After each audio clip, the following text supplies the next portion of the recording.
Ok.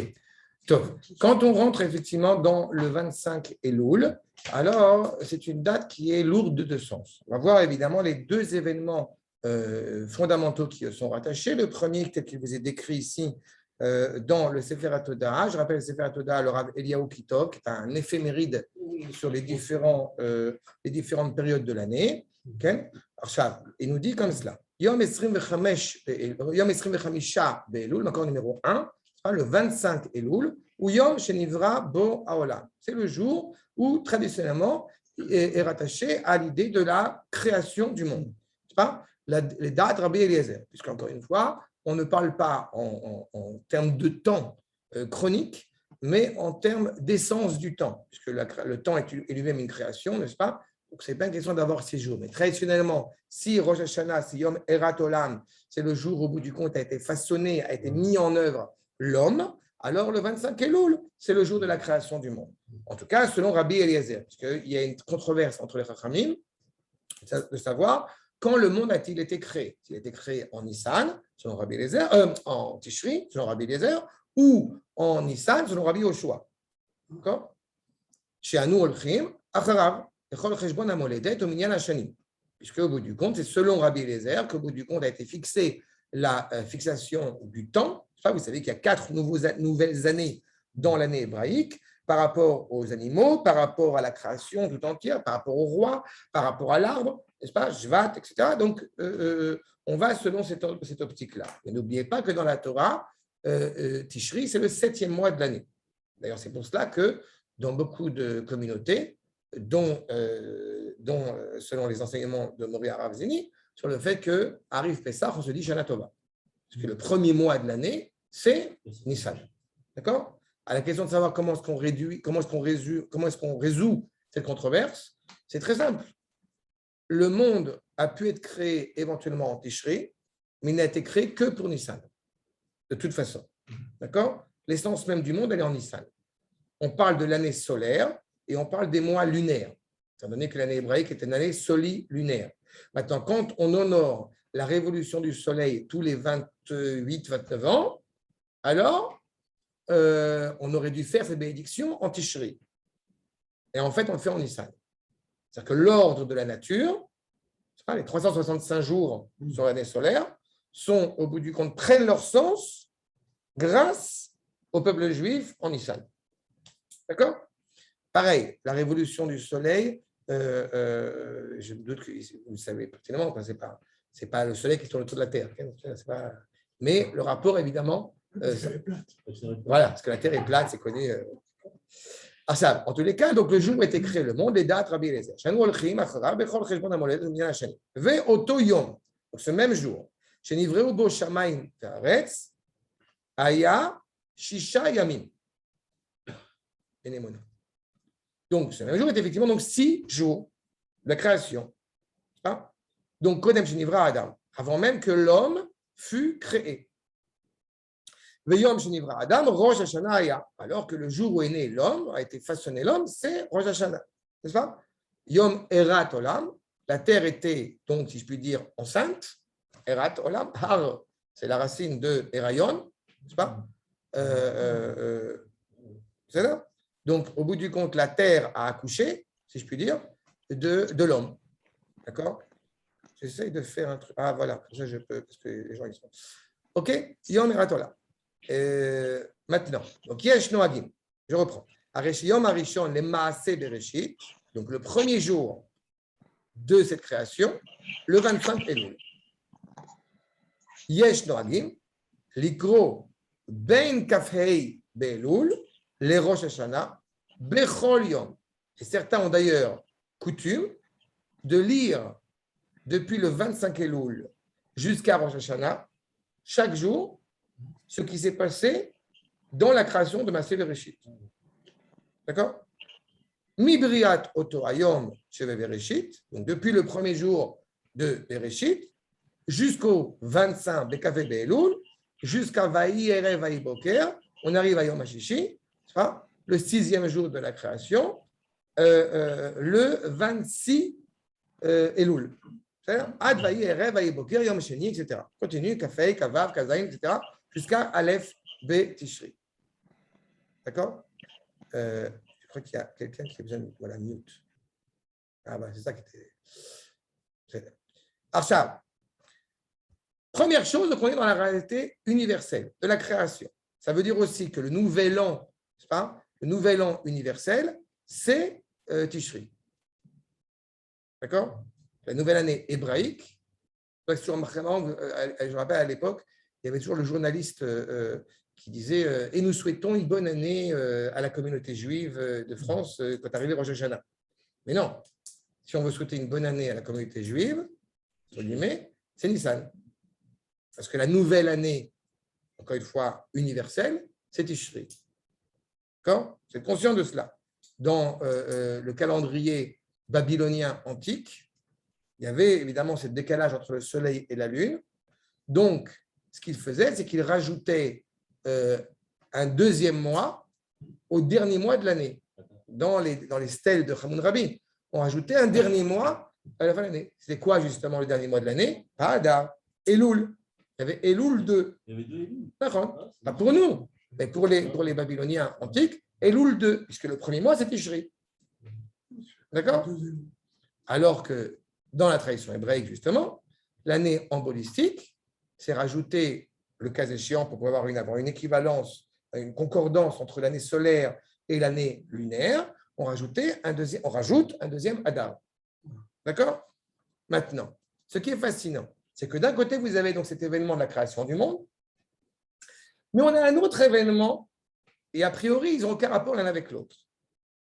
Regardez ce que nous dit, juste après, en gras, Binyan Achoma. Il se trouve que le 25 Elul, c'est aussi le moment où ceux qui sont montés avec Ezra, Nehemia, Mordechai, à l'époque du deuxième Beth Amikdash, ils ont terminé, grâce à Nehemia, la montagne qui entourait Jérusalem. La montagne, la muraille qui entourait Jérusalem. Besrim vechamisha Elul, Nishlema, Chomat Yerushalayim, Shebana Nehemia. Le 25 Elul, donc, a été conclu, terminé, la muraille à Jérusalem, par Nehemia. Kemoshe Katuv, Vetishlam Achoma, Be'esrim Vechamisha Le'elul. Iné. Pourquoi est-ce qu'effectivement, dans Nehemia, on voit le mot Elul, alors qu'on ne le verrait pas dans la Torah? Je le rappelle en passant, tous les noms des mois sont d'origine babylonienne. C'est pas? Et donc, dès qu'ils ont perdu de leur culte idolâtre, on peut justement les utiliser, voire même leur donner un sens. Puisque les mois dans la Torah ont un nom très compliqué, premier mois, deuxième mois, troisième mois, quatrième mois. D'accord? Bien sûr. D'accord? Achab. Regardez la suite. Donc, chez Ala Nehemia, nous dit dans le Sefer Toda qui reprend ce qui s'est produit. Chez Ala Nehemia ben Chachlia min Agola, donc quand il est monté d'exil, de l'exil babylonien, vers Yerushalayim, Vera et Taïr Bechorbana, il a vu la ville détruite, Chomotea, Putzot, Vesharia, Ocholu Baesh, les portes sont détruites, les portails sont en feu. Darash Mina'am, il a exigé du peuple, Livnot Chomat Yerushalayim. Velo ayu ot cherpa la goyim. Et donc, du coup, ils ne seront plus désormais une honte pour les nations.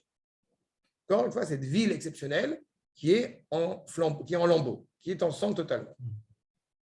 Évidemment, sans comparaison aucune, quand le peuple juif est revenu en Eretz Israël, il y a plus de 300 ans déjà, avec les élèves du Gaon de Vilna, une des choses révolutionnaires qui a été faite, c'est d'arriver à sortir des murailles pour pouvoir subvenir à leurs besoins. Vous vous rappelez, sœur Moses Montefiore, tout cet environnement-là avait pour seul objectif d'essayer aussi d'apprendre à se défendre, parce qu'à l'époque, quand les Juifs ont commencé à s'installer en Eretz Israël, à l'époque, je parle, eh bien, les Arabes n'étaient pas gentils avec nous. Il y a une époque comme ça, qui était très problématique, et évidemment, voire très violent, et qui mettait en danger les Juifs. Alors, justement, déjà à l'époque de Nehemia, il y a cette problématique. Tsare Yehuda, Asher Misaviv, tous ceux qui ne pensent qu'à une seule chose, faire du mal à cette entité qui est en train de reconstruire et de se reconstruire, Sanblet Achoroni, Toubia à Amoni, on parle de la Jordanie, Ve Geshem à Aravi, donc les Arabes, Mafrim les Biyan Achoma, dérange considérablement la construction de cette muraille. Il faut aussi comprendre, déjà à l'époque, je vous rappelle, de Ephron, quand Abraham Avinu il veut acheter le caveau pour enterrer Sarah et Menou. On est dans la pierre. Ça veut dire que dès qu'on achète une pierre, on est en train de s'installer. Le fait de construire la muraille, les populations environnantes, ils voient signe de colonisation. Alors qu'évidemment, on est chez nous, donc la question ne se pose pas. Mais il n'empêche qu'ils vont essayer de nous porter préjudice à cause de cela. Et la démarche la plus logique, c'est évidemment de se défendre. Vekoshrim kesher, la volée lachem be Yerushalayim. En train de faire en sorte, au bout du compte, d'être prêt à se battre à Yerushalayim contre nous. Vetiyuda l'anche Yerushalayim. Tout ça, évidemment, est connu de ceux qui habitent, qui résident à Yerushalayim. Mais zimat oivehem, malheureusement, la volonté sordide de nos ennemis, enfin des ennemis à l'époque, Velo Rafta Yadam, et ils n'ont pas fait preuve de faiblesse, qui Itpalelu El Elohim, on a prié vers Akadosh Baruch Hu, et en parallèle, Ve'emidu Mishmar Yomam Valaila, et on mis des sentinelles, mais des gardes jour et nuit, Mipne Oivem Abonim Bachoma, parce qu'encore une fois, la démarche naturelle de ces nations environnantes, c'était effectivement dès qu'on construisait, ils venaient pour essayer de détruire. D'accord ? Je parle c'est du passé, hein, à l'époque c'était comme ça. Non, ça va. Ça a changé, heureusement. Abonim bechoma ve'anosim besevel omsim be'achat yado osem elacha v'achat mechazeket ashala. Alors quelqu'un il construit, l'autre il vient le renforcer dans sa construction, il protège. Bref, il y a cette mise en place. Si vous allez entre parenthèses au Moshav là-bas, kibbutz Chanita, il y a le, comment ça s'appelle, Migdal et Chomam et Migdal, on a une situation qui est tout à fait similaire à ça. Ça veut dire que d'essayer au bout du compte de se mettre en place pour être protégé, d'avoir suffisamment de vivres d'un côté, de se protéger de nos ennemis. Bref, cette réalité, encore une fois, de reconstruire Eretz Israël quand la majorité à l'époque du peuple juif, malheureusement, ne pense pas forcément à revenir en Eretz Israël. Même si les grands sont venus comme Ezra, Nehemia, Mordechai, les autres, malheureusement, ne sont pas revenus. Quand ils voient les ennemis, chez Bekoach,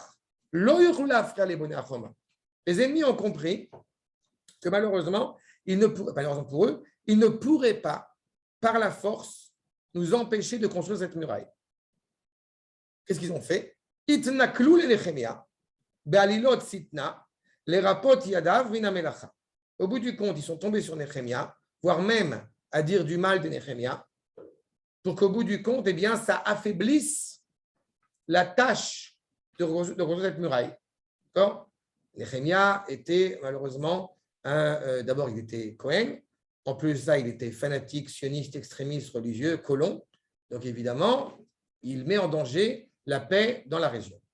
Ume'et Hashem, Aitazot, et tout ça évidemment provenait d'Akadosh Baruch Hu lui-même, qui nirchelou bechol mezimotem. Malgré tout, ils ont échoué, puisqu'Akadosh Baruch Hu a fait en sorte que ça échoue. Je reprends ta remarque de tout à l'heure, nous on est avec Hashem, c'est tout. Vous montez, vous descendez, nous on est avec Hashem.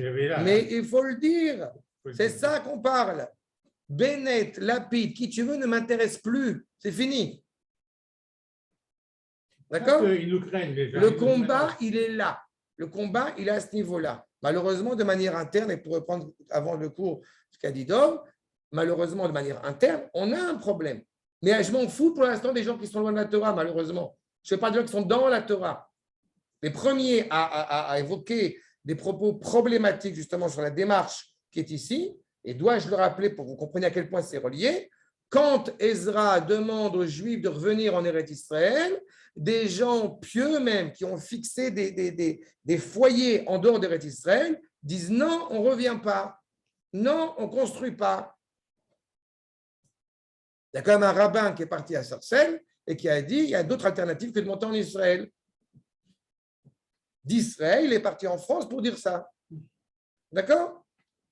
Donc vous comprenez qu'encore une fois, malheureusement, le problème d'abord, il est interne. Et c'est ça qu'on est en train de gérer. Mais je ne comprends toujours pas le rapport entre la création du monde et cette muraille qu'on est en train de construire. On va y arriver. Ve'achoma ushlema, malgré tout, cette muraille a été complétée. Achrei chamishim ve'shnaim yom, après 52 jours, les atralat amelacha. En 52 jours, et là encore une fois, ça vous paraît simple, mais ce n'est pas du tout simple. On parle d'une muraille, encore une fois, de pierre. Exactement. Eh bien, en 52 jours, la vigueur d'Am Israël a réussi, au bout du compte, à mettre en place cette tâche. Vaïka Asher Shamu Kol Oivenu. Quand nos ennemis, évidemment, ont vu ça, Vaïrou Kol Agoim. Au bout du compte, ils ont une crainte. Asher Zivotenu. Tous ceux qui sont autour de nous, évidemment, ont vu ça, ont été impressionnés, et du coup, ont eu peur. Vaïplou Merot Benem. Ils sont tombés des nues. Vaïedou Kimet Elohenu. Vous savez que c'est d'Akadosh Baruch Hu. Nesta Amelacha Azot. C'est grâce à Akadosh Baruch Hu que cette tâche a pu donc être accomplie. Là, je répète encore une fois, quand je dis c'est grâce à Akadosh Baruch Hu que cette tâche a pu être accomplie, ça ne veut pas dire qu'on est resté les bras croisés à rien faire. Au contraire. Bien au contraire. Mais on est conscient que l'œuvre que je mets en place, elle est reliée à la volonté du Créateur.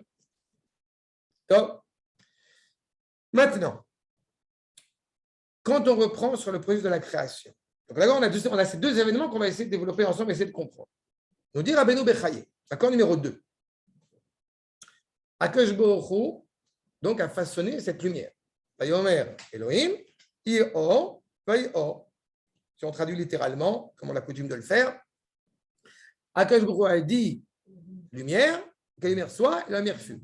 Ça, c'est une grande trouvaille. C'est super, parce que c'est super étonnant. Si Akadosh Baruch Hu, il dit c'est comme ça, eh bien, c'est pas comme ça. Répète, parce que J'ai dit qu'il y a une bêtise monumentale, c'est quand on traduit ça, parce qu'Akadosh Baruch Hu a dit que la lumière fut, et que la lumière soit, et la lumière fut. Et pour quelqu'un qui est relié à Akadosh Baruch Hu, est-ce que ça peut en être autrement? Ben non. Non. D'accord? On va voir de quoi il retourne. Vous dire Rabbeinu Bechaye, Valder HaKabbalah, I-Or, Vai-Or, En Techilata Vayata-Or. Ce n'est pas le début de la lumière dont il parle ici. Pour deux raisons essentielles. La première, c'est qu'on n'est pas encore au 3e jour. N'est-ce pas? Donc, il n'y a pas de soleil, il n'y a pas de lune. Donc, il n'y a pas de lumière. D'accord? Il y a une sorte de contradiction entre la présence, plus que la cohabitation, entre la coexistence, mais une coexistence plus assez forte du créateur et de la créature. L'infini et le fini, a priori, ne peuvent pas résider ensemble. Mais à Akadosh Baruch Hu, on a décidé autrement. Il a décidé que la créature et le créateur pourront résider ensemble pleinement.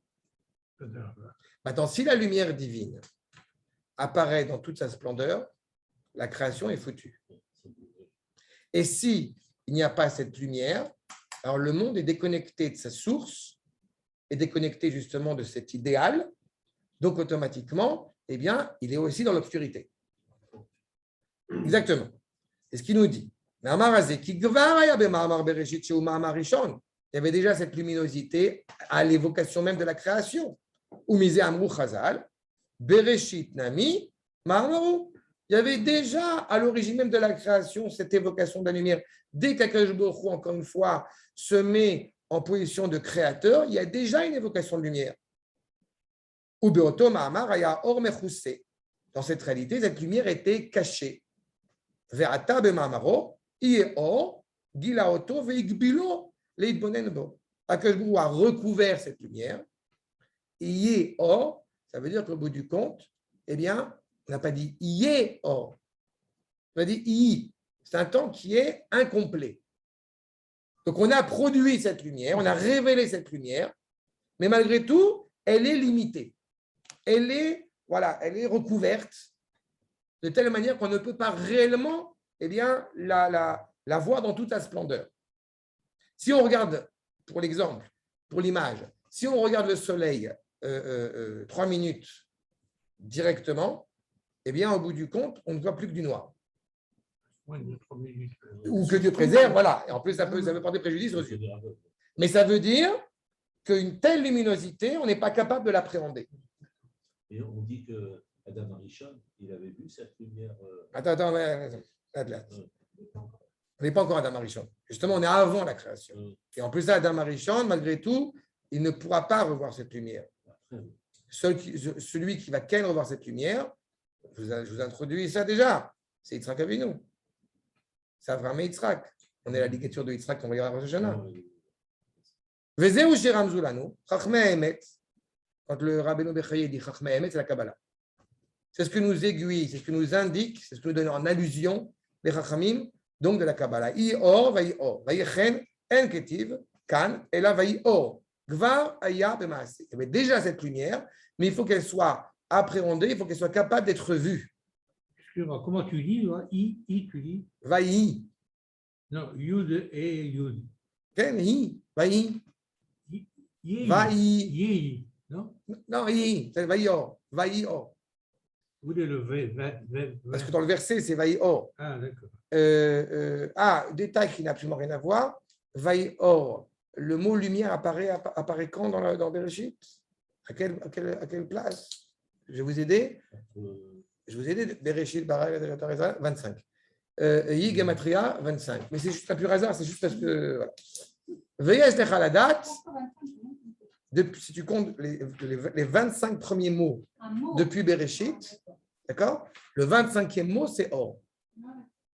D'accord? Et Vaï, évidemment, Yi, 25. Tout est hasard. Mais évidemment, c'est un pur hasard, une pure coïncidence très sympathique. Donc, il va évidemment falloir revenir. Achat. Puis j'ai oublié aussi que quand Akash Baruch Hu parle à Moshe Rabbeinu et qu'il lui dit Ko Tomar Bet Yaakov, tu dis exactement ça au peuple juif avant l'avènement du Sinaï, tu leur dis dis plus ni moins. Ko Tomar. Ko, Gematria, 25. Abraham dit aux deux Chamorim là-bas, à Ishmaël et Eliezer, qu'est-ce que vous voyez sur la montagne? On ne voit rien. Et nous, on monte à Ko. Ko, Gematria, 25. C'est vraiment ce 25 qui revient comme ça plusieurs fois. C'est lumineux. Voilà. Mais évidemment, on a pris ça, comme vous savez, on a pris ça aux chrétiens. N'est-ce pas? On a volé ça aux chrétiens. C'est bien connu. Veyesh lechaladat, qui a orasé, nikra tov. Donc cette lumière n'est pas une lumière d'abord en sens incandescent, parce qu'encore ce n'est pas une émission de chaleur, c'est dans son émission de valeur, c'est-à-dire la lumière ici est appelée bon. Venikra rav tuv atzafun. Beaucoup de bien qui est caché, que Israël a le mérite d'avoir, de pouvoir s'approcher. Chez Israël, zochin elav. Vezeu shekatuv, ma rav tufra, asher tzafanta.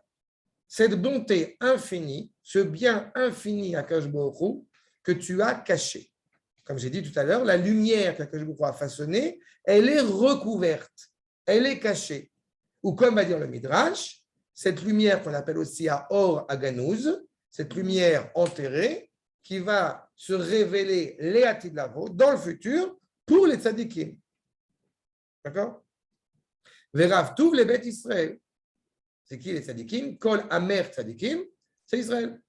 Cette lumière, elle va se définir, elle va se révéler pleinement, je vais dire en Israël, par Israël, dans Israël. On lit un Mizmor, je vous rappelle aussi, Mizmor 27, on l'avait étudié ensemble. On lit un Mizmor depuis Rosh Chodesh Elul jusqu'à Yom Kippour. Et David, Hashem, Ori, Veishi. Et les Chachamim disent, c'est quoi Ishi? C'est Yom Kippour. La délivrance, tu m'as délivré au bout du compte de mes fautes. Ori, c'est quoi? Donc, ma lumière, c'est Rosh Hashanah. Rosh Hashanah, cette lumière se fait voir, se fait luire, se révèle. À qui? À ceux pour qui le monde a été créé. Yom Eratolam, on a dit Adam. Qui est Adam? C'est Israël. Maseret Yebamot, Atem Kerouim Adam. Seul Israël est appelé Adam. D'accord? C'est pas elle, la Kadosh, la Béler. En plus, oui. Mais il faut être capable de savoir qui est le roi, pour pouvoir le nommer roi. N'est-ce pas? Arshad. Donc, Am Israël en tant que tel, il est habilité par essence à avoir cette lumière. Même si elle est recouverte, cachée, filtrée, diffuse, tant qu'il n'est pas prêt, parce qu'évidemment, on n'est pas encore prêt totalement à le voir. Mais Rosh Hashanah, je vous rappelle, on rentre dans une autre dimension. D'accord? Ainsi, nous disent les Chachamim dans le Midrash, les Teilim, Amar David Amelech Abba Shalom, et Ir Lanu, mioto aor. Éclaire-nous, sous-entendu, Akadosh Baruch Hu, de cette même lumière qui a été créée à l'origine. El Hashem, ve'ya'er lanu. On s'approche d'Akadosh Baruch Hu, il va nous éclairer. Vous vous rappelez quand on avait parlé, il me semble qu'on en a parlé, de la menorah dans le Beth Amikdash. Il y a des fenêtres qui sont plus étroites, n'est-ce pas, de l'intérieur plutôt que de l'extérieur. C'est-à-dire qu'on veut que beaucoup de lumière du Beth Amikdash sorte vers l'extérieur et que peu de lumière rentre à l'intérieur. Puisque donc, au bout du compte, la menorah même qui était dans le Beth Amikdash et qui sera dans le Beth Amikdash, elle n'est pas là pour éclairer comme si on a un problème de lumière. Elle est là pour diffuser. Exactement. Exactement. À tel point d'ailleurs que quand la question a été posée, il y a un article fascinant du Rav Yosef Messas, est-ce qu'on peut installer l'électricité dans le 3e Beth Amikdash? Et le Rav Yosef Messas explique que oui. Donc ce n'est pas un problème. Ce n'est pas une question, encore une fois, de luminosité. Et oui, ce n'est pas pour éclairer. Exactement. D'accord? Il y avait plusieurs oreilles, pas toutes ça, il y avait Peu importe. Non, c'est à l'époque de Shlomo. Okay. Mais en tous les cas, ce n'est pas pour éclairer au sens de cette lumière physique. D'accord? Hachem, et la suite, de Ketiv, Hachem, Ori, Veishi, Ine. Ve'avenze, comprends ça. Ve'tzarich, Ataladat, qui a tabe mamarazé. Comprends que quand on parle effectivement de cette évocation de la lumière, Io, Itril briataola, venivra bekafei be'elul, Zachar et davar Io, kelomar, milat I. Quand le monde est créé, on se rappelle de ce mot de Ihi. Comme je l'ai dit tout à l'heure, Ihi 25. Ça veut dire que cette lumière qui est diffusée, cette lumière qui est créée, elle est déjà créée par le fait même que Akadosh Baruch Hu, après mûre réflexion, si je puis dire, entre lui et lui, il a décidé de créer le monde. D'accord? Uma she'amru betishri nivra olam, quand on dit effectivement au mois de Tishri, le monde a donc été créé, biuro betishri nishlema abria. Ça veut dire que le premier Tishri, eh bien la création a été complétée. De la même manière que je vous renvoie au Shabbat de Dieu de Manitou, sur le fait que le 7e jour de la création, le 6e jour de la création, Akadosh Baruch Hu cesse d'intervenir dans la création. Parce que la création est capable d'être autonome sans avoir une intervention directe du créateur. Mais jusque-là, Akadosh Baruch Hu, c'est lui qui gère. D'accord? Qui a Nishlema Abria, qui bonivra Adam. Puisque justement, le premier Tishri, l'homme est créé. Shehu Tashlum Abria, qui est la complétion de la création. Vegamar Akol, la finitude de tout. Qui ou Chotem Tochnit. C'est lui qui ratifie, qui contresigne justement le projet. C'est pour ça qu'on ne pouvait pas dire quand Elul, le monde a été créé, il y a quelque chose que j'aime souvent répéter, au risque de me prêter dans une avrée, on ne peut pas témoigner de la création. On peut témoigner uniquement de la sortie d'Égypte. Mais on peut témoigner de la création parce que le Créateur lui-même nous a dit que c'est lui qui a créé le monde. D'accord? Tu ne peux pas témoigner d'un événement que tu n'as pas vécu. La création du monde, nous ne l'avons pas vécu, donc nous ne pouvons pas en témoigner. À moins que celui qui a créé le monde nous le dise. Vous savez, c'est moi qui suis sorti d'Égypte et c'est aussi moi qui ai créé le monde.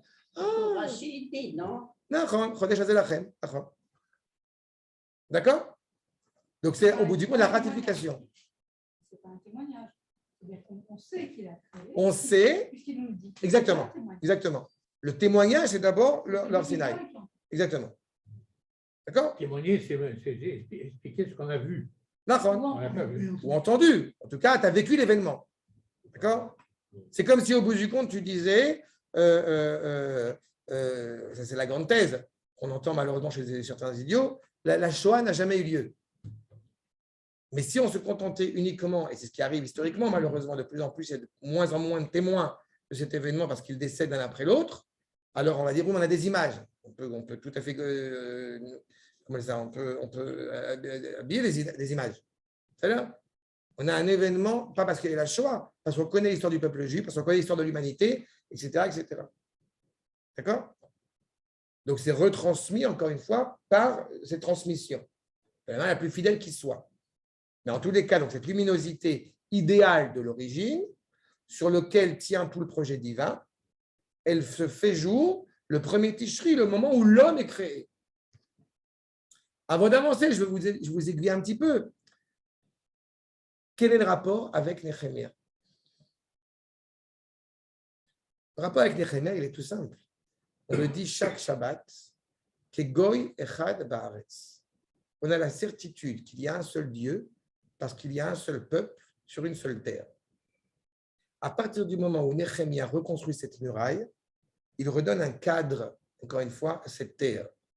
Vous savez que quand Abraham, justement, avait débuté la montée vers le mont du Temple, eh bien, il l'appelle Har, c'est Harabait. Après, avec Yitzhak Avinu, cet endroit prend un autre nom, la Souar Bassadeh. C'est un champ. C'est déjà défini. Ce n'est pas encore une maison, mais c'est déjà défini. Et celui qui va appeler cet endroit Bait, Bethel, c'est Yaakov Avinu. C'est-à-dire qu'on est dans une évolution progressive pour définir, pour cadrer l'endroit dans lequel on se trouve. Eh bien, à partir du moment où Néhémie se préoccupe, lui avec Ezra, de reconstruire l'installation de Am Israël en Eretz Israël, on assiste d'une certaine manière à l'évocation de cette lumière originelle qui prend tout son sens. Comme le dit le traité de Chagiga, vous n'avez pas de profanation du nom de Dieu plus grande que le peuple juif qui est installé en dehors d'Eretz Israël.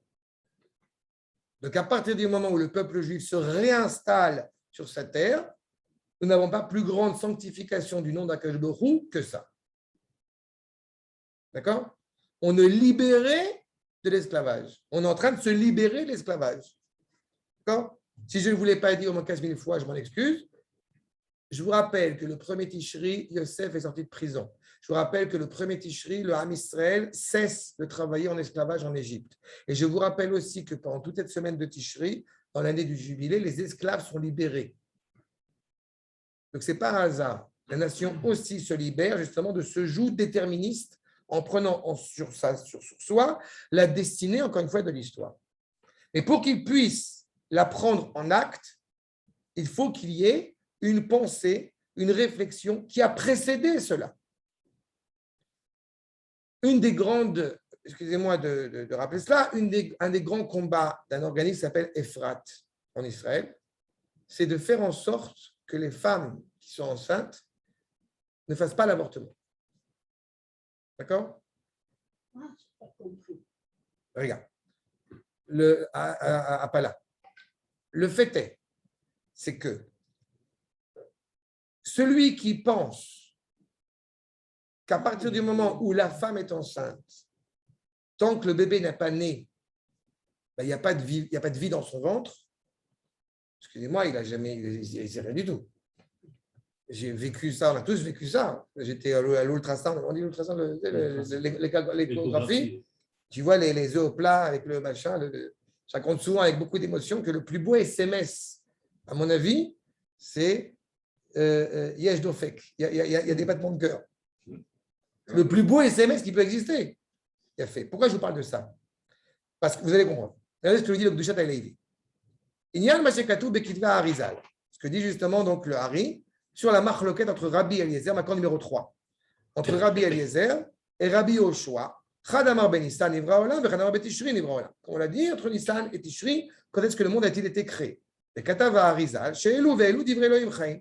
Ce sont tous les deux, au bout du compte, des paroles du Dieu vivant. Aïnou, chez Ben Nissan Aya ben Machashava. À Nissan, j'ai pensé à créer le monde. Pérouge, chez Ben Nissan Aya Tzarich Istaklut, à la Machashava, Alma Nivra Olam. J'ai pensé sur quoi le monde va-t-il être créé? Qu'est-ce qui se passe quand un jeune couple il veut un enfant? Il se passe beaucoup de choses. Et je ne parle pas seulement physiquement. Mentalement, d'avoir dit on veut un enfant, il y a une réflexion qui se met en place. Cette réflexion-là, elle est déjà dans le processus. Aïnou, Bishvil Israël, pourquoi est-ce qu'on va créer le monde?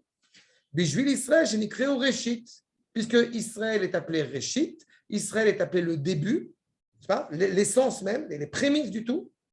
Je vous rappelle que quand on lit dans la Torah, on ne dit pas Ba-Réchit, on dit Be-Réchit. Be-Réchit signifiant pour ce qui est appelé Réchit. Yaakov Avinu va travailler pendant 7 ans, Be-Rachel, pour Rachel. N'est-ce pas? Donc, quand on traduit en français, encore une broutille, bon, au commencement, Dieu créa le ciel et la terre, ça ne veut absolument rien dire, c'est une absurdité monumentale. D'accord? Archav, c'est pour ce qui est appelé Réchit. Donc, justement, Israël est appelé Réchit. Donc, il faut que le monde ait un sens pour qu'il ait une justification à être créé. Ou Michamatzot, ou Mashpia Kevichol et Knesset Israël.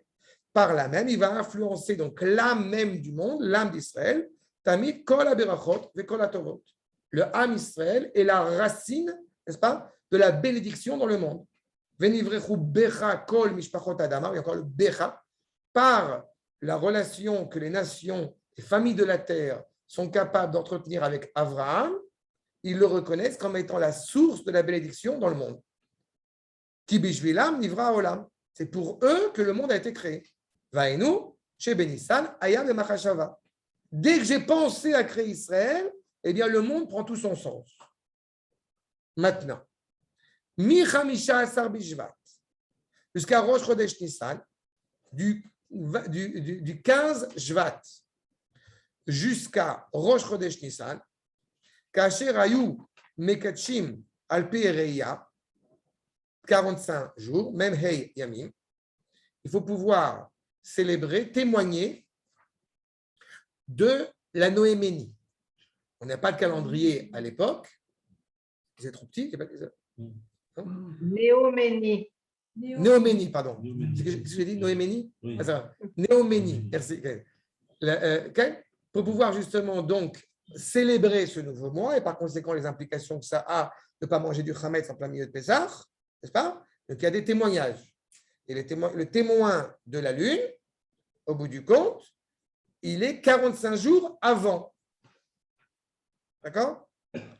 Vechen, Michamisha Asar Be'av, Ad Rosh Hashanah, même Hey Yamin. Donc, entre le 15 Shvat et Rosh Chodesh Nissan, 45 jours. Entre le 15 Av et Rosh Hashanah, 45 jours. Aklal, qui est Rabbi Eliezer et Rabbi Yoshua. Pourquoi justement ça? Puisqu'encore une fois, l'un pense que le monde est créé en Tishri, l'autre pense qu'il est créé en Nissan. Donc, 45 jours avant la création, il faut réfléchir sur le pourquoi de la création. Benissan nivra olam. Vechat savar, betishri nivra olam. Alors que l'autre, il a pensé que, l'autre Chacham a pensé que c'était en Tishri qu'il a été créé le monde. Veine, à Tosfot, les gendres de Rashi à Rosh Hashanah, mais Faresh à Adam nivra bekafei be'elul. Alors c'est très étrange parce que dans les Tosfot, dans les élèves de Rashi, ils témoignent que l'homme a été créé le 25 Elul. Et ce n'est pas possible puisque l'homme a été créé à Aleph Betishri. Maintenant, on poursuit pour l'instant, on va expliquer, ne vous inquiétez pas, mais je vous dis ce qu'il est écrit, après on va essayer de développer. Venimtsa mi ted vav be'av, donc du 15 Av jusqu'au 25 Elul, Arbaim Yom. Puisque du 15 Av jusqu'au 25 Elul, vous avez 40 jours. 40 jours qui ne sont pas là pour rappeler exactement. Les 40 jours avant l'embryon qui se constitue. Neged Yetzirat Avalad. Vechen Leman Damar Ben Nissan Nivra Olam, celui qui va dire que c'est en Nissan que le monde a été créé, Adam Nivra Bekafei Be'adam. Et pareil, qu'est-ce qu'il va dire concernant la possibilité que le monde fut créé en Nissan? Alors il va dire oui. Il va dire au bout du compte que le premier homme a été créé le 25 Adar. Nimtsa mitedvav beshvat. Donc ça veut dire que du 15 Shvat jusqu'au 25 Adar, de nouveau, Arbaim Yom, 40 jours, Neged Yetzirat Avalad. Ça veut dire qu'on n'est pas au bout du compte dans, c'est la fameuse citation, nous ne sommes pas dans la prise de conscience de l'existence précédant l'essence, mais de l'essence précédant l'existence. on n'est pas, au bout du compte, et c'est d'autant plus vécu, j'ai envie de dire, pour une femme, plus que pour un homme. C'est pas? La femme, elle n'est pas, au bout du compte, en train de se dire, j'ai un enfant, quand l'enfant, il est né. Elle pressent l'enfant dans son être dès le début du processus, physiquement, mentalement, spirituellement, qu'est-ce que vous voulez. Donc, que nous disent au bout du compte les Rachamim?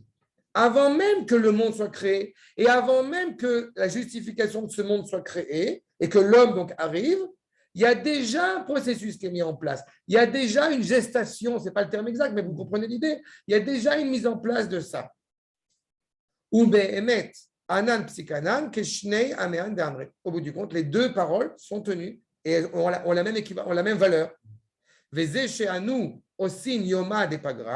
Et le fait qu'effectivement nous fassions donc un jour le 15 Av et le 15 Shvat, je vous rappelle que le 15 Shvat, ça on a eu l'occasion d'évoquer ensemble, c'est Rosh Hashanah, les Ilan. Et pas, non, les Ilan, pas Ilanot.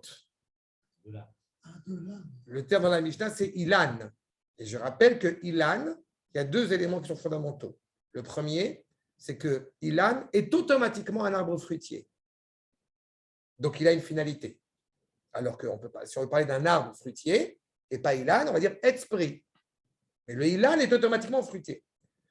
Deuxième point, pourquoi est-ce qu'on parle de Maaser Behemoth, on parle de Melachim, on parle de pluriel pour Nissan, pour Elul, alors que pour Shvat, on dit Rosh Hashanah les Ilan, pour l'arbre. Ilan a pour Gematria 91. D'accord? Et là en plus, ce n'est pas un hasard. Pourquoi? Parce que 91, c'est 65 plus 26. Et alors, 65 plus 26, c'est Yud Kevavke et Adnout. C'est-à-dire qu'il n'y a pas seulement un créateur, mais il est reconnu comme celui que nous servons. La même dimension qu'on retrouve à la fête de Sukkot, où la Gematria justement de Souka, c'est 91. Parce que justement, à Sukkot, on est dans cette proximité à la fois d'être conscient intimement qu'on est relié à un créateur qu'on aime et qu'on sert. Ilan, pourquoi justement c'est Rosh Hashanah et Ilan? Maintenant, vous commencez à le comprendre.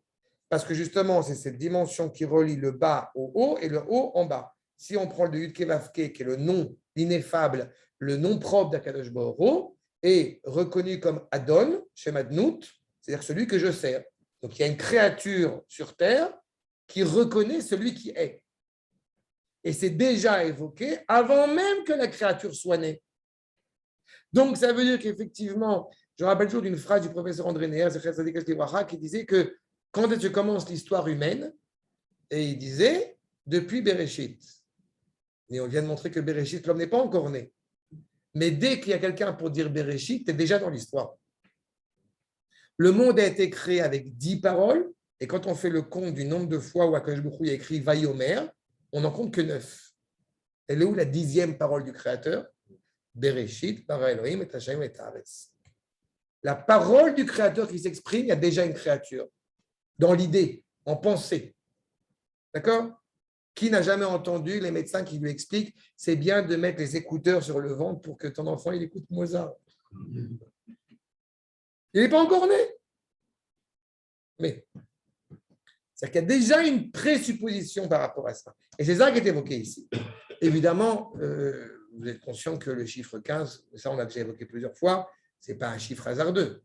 C'est pas 15, c'est les deux lettres avec lesquelles Akadosh Baruch Hu a créé ce monde-ci et le monde suivant. Donc encore une fois, Yud et Hei, les deux premières lettres du Créateur, avant même que le monde soit créé, Akadosh Baruch Hu a anticipé Biyat Sura Olamim, par le biais de ces deux lettres, Akadosh Baruch Hu a créé les mondes. En prenant comme postulat que le monde suivant est déjà créé avant ce monde-ci. C'est-à-dire que ce monde-ci prend tout son sens par la lumière qu'il reçoit du monde futur.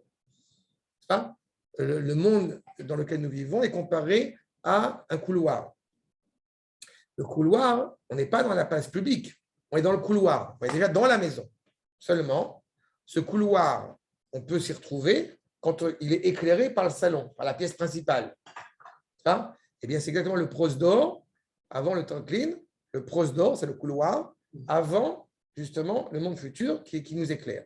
Donc, on ne méprise pas ce monde, Mais on lui donne le sang, justement, d'être éclairé par cette aspiration, par cet idéal. Ça veut dire qu'avant même que l'enfant naisse, avant même que Adam naisse, comme j'ai dit, Yom Erat Olam, ce processus de gestation, de grossesse pour que l'homme accouche, il y a déjà un projet qui est en place. On a déjà des idées. Pourquoi est-ce que, alors que physiquement, un adolescent de 14 ans, il peut mettre, ou même plus jeune, il peut mettre au monde un enfant. Physiquement, il peut le faire. Et pourtant, tu te vois père. Parce que justement, il n'y a pas seulement un développement physiologique, il y a évidemment aussi un développement psychologique qui met en place ce projet. Bon, ben, c'est un peu ça. Est-ce qu'Akadosh Baruch Hu aurait pu faire autrement? Évidemment qu'il aurait pu faire autrement. Mais ce n'est pas pour lui qu'il a fait ça. Comme on l'a dit, cette lumière est cachée pour la créature, pour les tzadikim atid navo. Akadosh Baruch Hu rotse, nous dit le verset, l'enseignement, Akadosh Baruch Hu rotse les zakot et tzadikim. Akadosh Baruch Hu veut rendre méritants les justes. Je veux que vous participiez à mon projet. Donc, c'est dans l'histoire. Venimsa, Tedva Bishvat, ou Achana le Pesach. Le 15 Shvat, c'est la préparation à Pesach. Ou Pesach, ou Achana le Matan Torah. Et Pesach, c'est la préparation au don de la Torah. Nimsa, Tedva Bishvat, ou Achana le Matan Torah. Ça veut dire que le 15 Shvat, c'est la préparation au don de la Torah. On est loin du don de la Torah. C'est la préparation de la préparation de la préparation de. D'accord? L'exemple malheureux sur le coup. On ne va pas dire, on avait déjà fait ensemble l'article sur les chauffarottes du Rav Kook, mais on est toujours conscient que Hitler, il marche chez mauvais zichro, la Avdil, il n'a pas commencé en 1933. Ce n'est pas en 1933 les gens se réveillent, mais c'est un raciste. Mais il y a 10 ans avant, il y a 24 en prison. Donc, on ne peut pas dire au bout du compte, vous ne le saviez pas. Malheureusement, si, peut-être ils ont fait genre, on ne le sait pas, mais c'est une réalité. Bon, ben, l'Avdil, il y a cette réalité-là. Veureya, c'est la preuve que Gamken, Torah, Nitna, Besivan, la Torah est déjà donnée en Sivan. Que dit le Midrash? Pourquoi est-ce qu'on dit Yom Echad, Yom Sheni, Yom HaShishi, Vaïchol Hashem Ibaret? Pourquoi HaShishi? Exactement. Non, mais ce n'est pas son jour principal. C'est HaShishi, parce que le 6 Sivan, on t'annonce déjà avant, au début de la création, que le monde tient sur cette rencontre entre le Créateur et la créature qui aura lieu 2248 ans plus tard. Yom HaShishi. Ou Moshe Rabbeinu alav shalom, Amar Mishneh Torah Beshvat. Le Sefer Dvarim, il est en Shvat. C'est quoi Sefer Dvarim? C'est la préparation à notre entrée en Eretz Israël. On s'adresse à la génération qui va rentrer en Eretz Israël. Je vous rappelle par là même que le 15 Tishri, cette date non plus, elle n'est pas hasard. C'est la fête de Sukkot. Et pourquoi c'est fêté à Sukkot? Chaque fête, elle est fixée en fonction générale d'un événement qui a eu lieu. Alors, on amène toutes les raisons qu'on peut amener, mais l'une qui est la plus fascinante, une des plus fascinantes à mes yeux, c'est que la première conquête d'Eretz Israël par Moshe Rabbeinu a eu lieu le 15 Tishri. Ça veut dire qu'on se prépare, de manière en Shvat, à recevoir la Torah. On se prépare le 15 en Shvat dans le Sefer Dvarim pour entrer en Eretz Israël. Et voici que justement, le 15 Tishri, c'est notre période de conquête d'Eretz Israël. Ça veut dire que la finalité de la création du monde, elle est intimement reliée avec la présence du peuple juif sur sa terre. De là, on comprend qu'effectivement, le mois de Shvat, c'est donc la préparation au don de la Torah.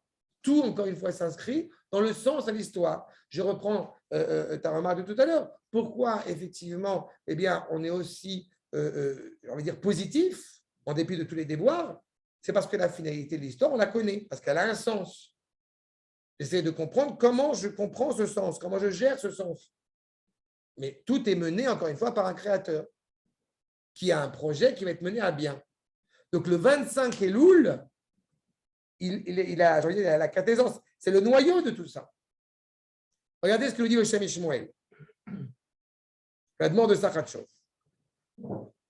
Justement, parce qu'on parle du 25. Le 25 qui se lève. Encore une fois, une date aussi intéressante. Bekafé Bekislev, Yom de Chanukah. Bevadaï lo haya azman bemikre. Il est clair que ce temps n'a pas été fixé au hasard. Véniré. Deine bekafei be'elul. Donc le 25 Elul, Nivra Haolam. Ou me'az ad kafhei bekislev, shlosha chodashim. Du 25 Elul au 25 Kislev, vous avez 3 mois. Vaenyan deine. Midrash bechodesh hashlishi. Dans le Midrash, on dit que le 3e mois de la sortie du peuple juif d'Égypte, chodesh hashlishi, la tzed ben Israël me'eret Misraim, Amar Rabbi Yoshua, Shanel li chaya gadol, Giored veshifra meshucheret, lo inasu velo itarsu, ad shlosha chodashim. Il faut expliquer un point de halakha ici. Quand une personne est divorcée, elle ne peut pas se remarier avant 3 mois. Quand une personne est convertie, elle ne peut pas, au bout du compte, se marier avant 3 mois. D'accord ? Pourquoi ? Parce qu'il faut voir si l'enfant qu'elle va porter, il est ou du premier mari ou du deuxième. S'il est juif ou il ne l'est pas. Donc les 3 mois ici sont décisifs dans ce développement de cette identité. Ou piresh amaral besefer hatiferet, dezman shlosha chodashim ou zman mechulak leatzmo. Les 3 mois sont un temps décisif qui est subdivisible en lui-même. Pourquoi ? Pour le converti, c'est les 3 mois où on va pleinement rentrer sous la présence de la résidence divine. D'une autre manière, vous avez 3 mondes, vous avez 3 réalités, vous avez 3 patriarches, on n'a pas 4. Le premier, celui qui est au milieu, et le dernier.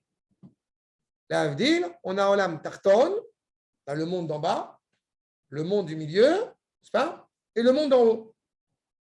Quand il y a eu les plaies d'Égypte et que Rabbi Yehuda a donné des simanim, des tsar, adash, be'achav, vous avez 3 ordres de plaies où chacun va viser au bout du compte une dimension particulière de la réalité.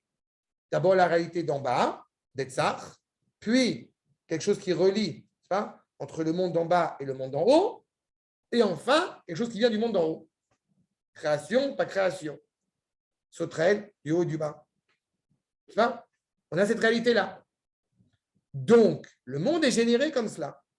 Vekenegdan be'adam, mochak veda veliba, shel mishkan nefesh, ruach veneshama. Pareil, vous avez au bout du compte dans la constitution de l'homme une dignité humaine, le corps, au sens digne du terme, le souffle dans lequel il est insufflé, avec lequel il est insufflé, et sa neshama. Encore une fois, système ternaire.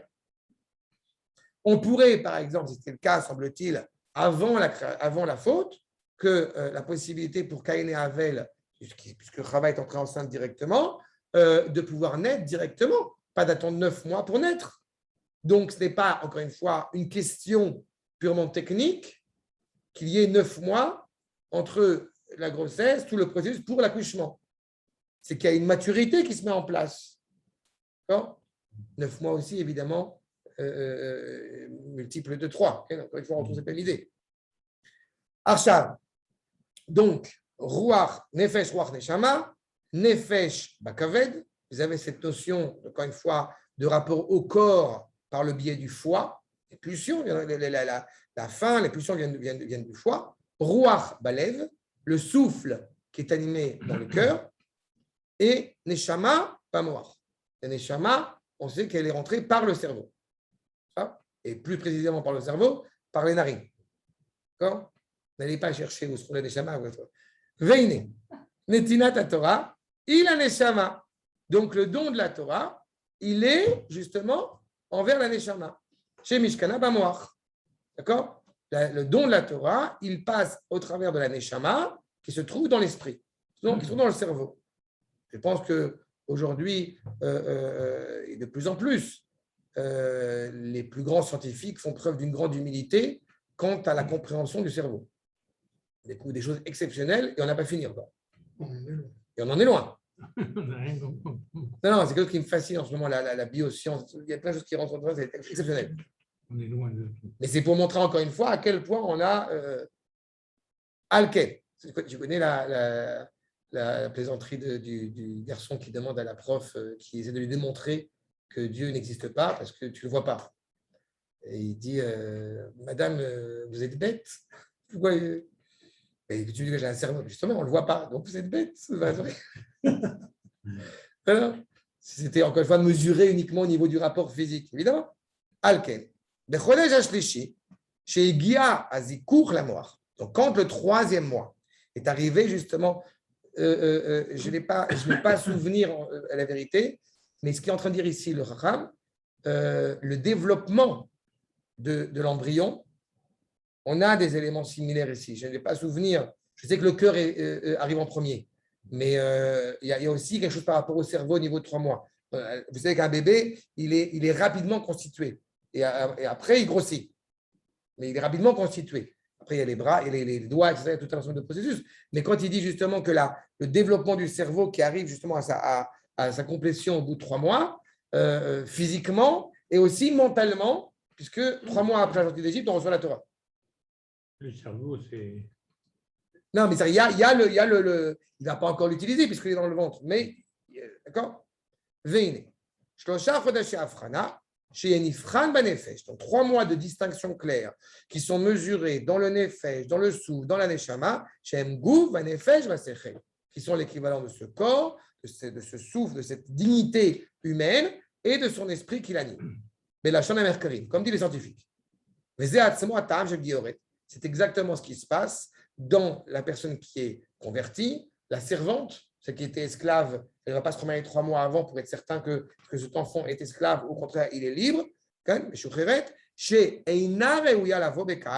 ne peut pas participer au bout du compte au peuple réellement avant ces 3 mois fatidiques. À vous, Aléa, elle a traversé 3 mois. C'est-à-dire que 3 mois, chaque mois se passe une élévation. On commence le monde en Elul, on arrive au 25 qui se lève, 3 mois, il se passe quelque chose. Chaque mois, c'est une évolution. Et n'oubliez pas qu'on arrive à Kislev avec le summum de l'obscurité, c'est la fin de l'hiver. D'accord? Et quand on arrive là-bas, justement, on est en train de s'éclairer. C'est-à-dire que la fête de Kislev, il ne faut pas oublier, c'est quoi les Kislev? Le combat qu'on a mené à Kislev, c'est le combat contre l'intellect grec. Vous voyez, on est en plein dans cette problématique-là. D'accord?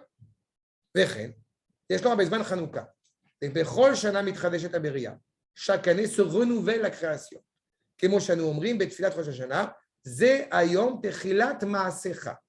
on le dit à Rosh Hashanah dans la liturgie, c'est aujourd'hui le début de ton parachèvement de l'œuvre. Il faut le traduire comme ça parce que pour que ce soit bien clair. Maasecha, c'est un processus. Ça y est. À Alef Betishri, le processus a commencé. 24 Elul, le monde n'existe pas. 25 Elul, le monde se met en place.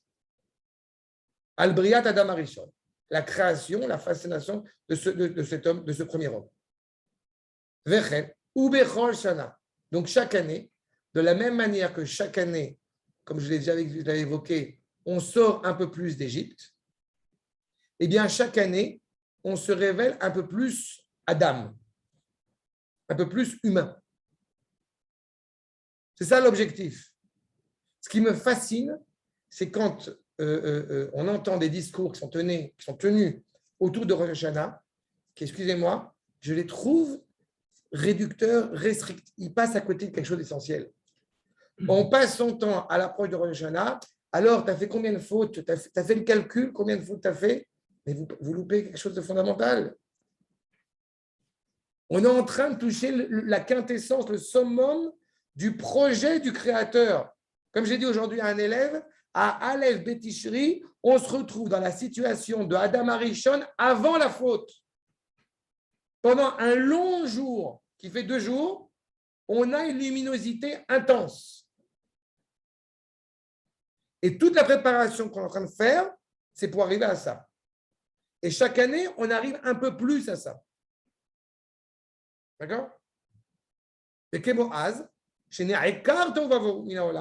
comme à l'époque où a été enlevé, a été retiré, a été déraciné. Alors, Tovavohu, Donc, Tohu Bohu, vous savez ce que c'est tout de suite en français, évidemment. Tohu Vavohu, ça vient de Tehiya, Tohu, Bohu. Ça veut dire le Midrash, Akadosh Baruch Hu se trouve à l'intérieur de cette interrogation, de ce questionnement. On arrive à la fin, entre guillemets, de la réalité d'un monde qui ne sait pas se poser la question du pourquoi le monde. D'accord ? Pendant les deux premiers millénaires de l'histoire, avec la déchéance morale, le monde ne sait pas pourquoi il existe. Arrive Abraham, on sait pourquoi le monde existe. J'ai entendu des interviews qui étaient faites après qu'on veut absolument annihiler toute spiritualité possible. J'ai entendu des entretiens qui étaient faits avec différentes cultures, différentes nations dans le monde. J'étais interloqué d'entendre des gens, les intervenants, le monde n'a aucun sens, on est foutus, on va tous mourir, on n'a rien à faire. Ben, c'est dommage pour vous. Et je ne leur en veux pas, ils ne sont pas juifs, ils ne connaissent pas. Mais c'est ça au bout du bout. On enlève le Tovavo.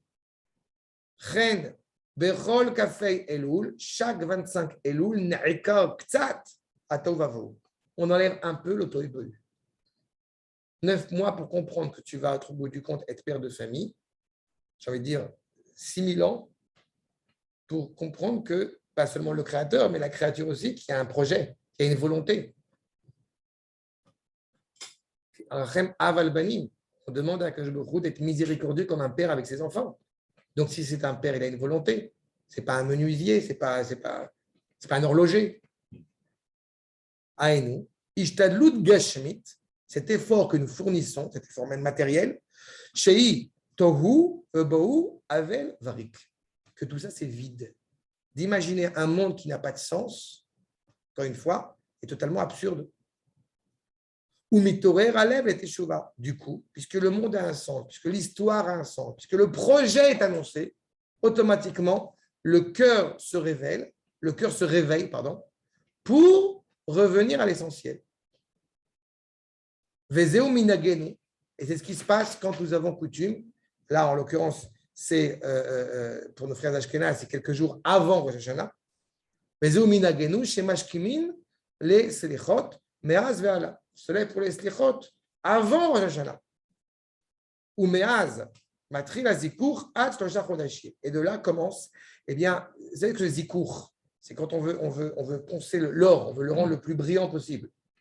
Donc c'est là où commence l'amélioration constante pendant ces 3 mois.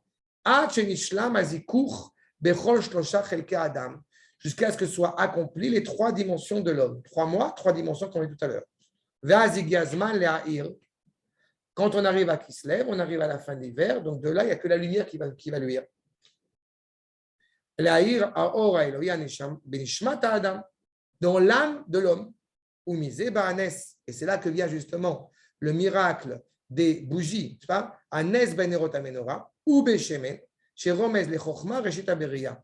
Tu commences à découvrir dans ce monde cette lumière originelle avec laquelle nous avons commencé, qui se révèle, le Or Haganous, tu le révèles justement par le biais de cette menorah. Encore une fois, elle existe avant même la création, mais il faut ces 3 mois pour qu'elle se mette en place. Umisham itpashet ad lemata. Et elle est tellement puissante, elle est tellement importante, alors que la Shekhinah, la résidence divine, ne descendrait pas à moins de 10 cm, pas 10 cm, 10 farim, 20 cm du sol, eh bien là, à Hanouka, on te dit surtout, tu ne mets pas la Hanoukia au-dessus de 20, Tafka en dessous. Pour que la sagesse d'Akadosh Baruch Hu, cette lumière de la menorah, puisse se révéler à tous les niveaux de la création.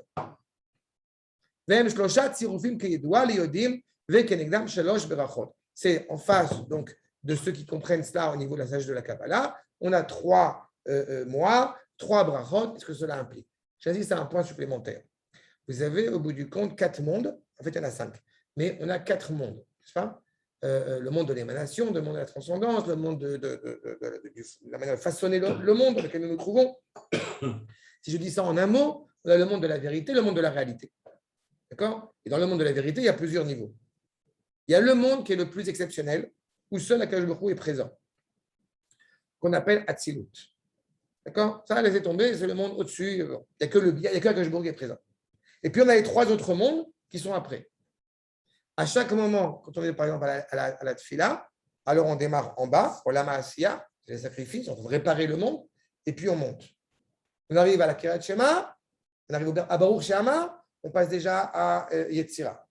On est en train de façonner le monde. C'est en train de déléguer. Si on a de la glaise, on est en train de détailler pour. On enlève le couple, on sépare le bien du mal. On arrive à Yetzira. Et puis on arrive à Kirat Shema.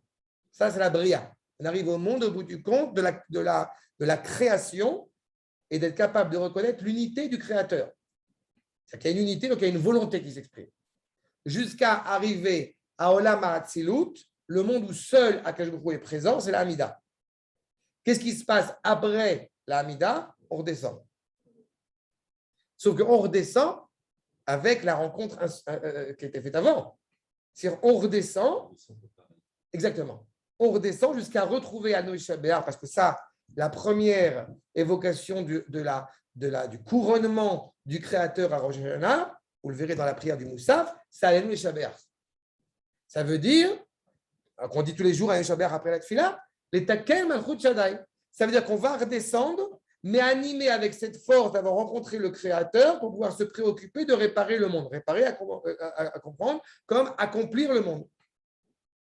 Donc ce projet-là est déjà inscrit en nous, mais le jour de Rosh Hashanah, eh bien, on met le doigt dessus. Le jour de Rosh Hashanah, c'est, entre guillemets, c'est officiel. D'accord? Et le 25 Elul, c'est donc au bout du compte, eh bien, cette essence, cette réflexion qui anticipe la mise en place de l'homme.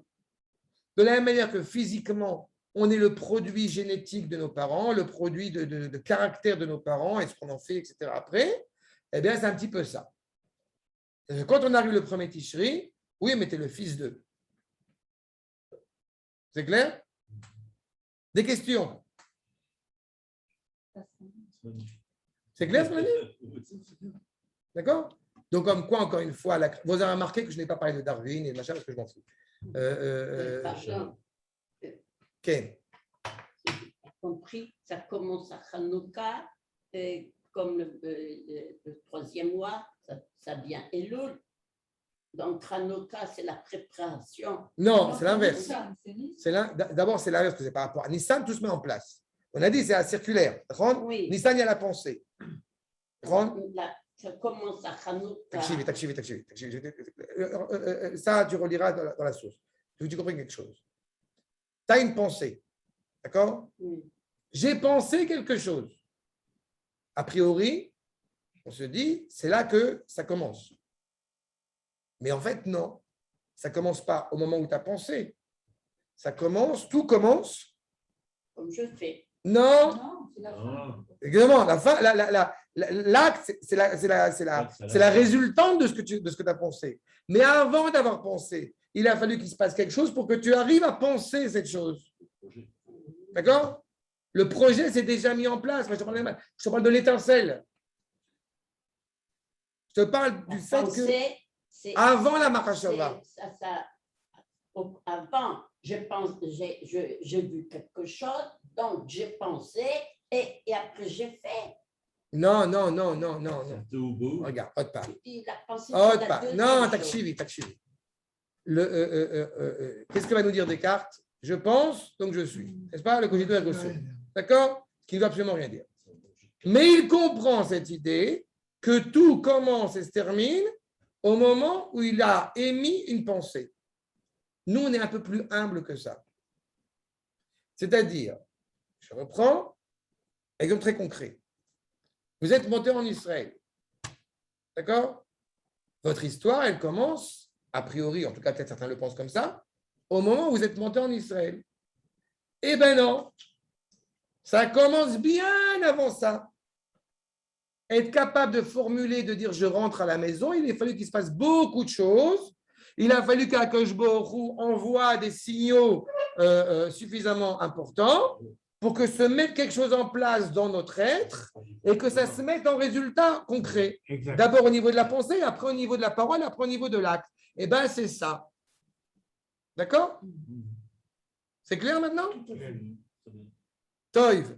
Alors, je peux m'arrêter, mais à la vérité, d'abord, C'est une bonne date, le 23 Elul. C'est une belle image. c'est une belle image. Hein? Bon, ouais, Le 23 Elul, c'est une bonne date.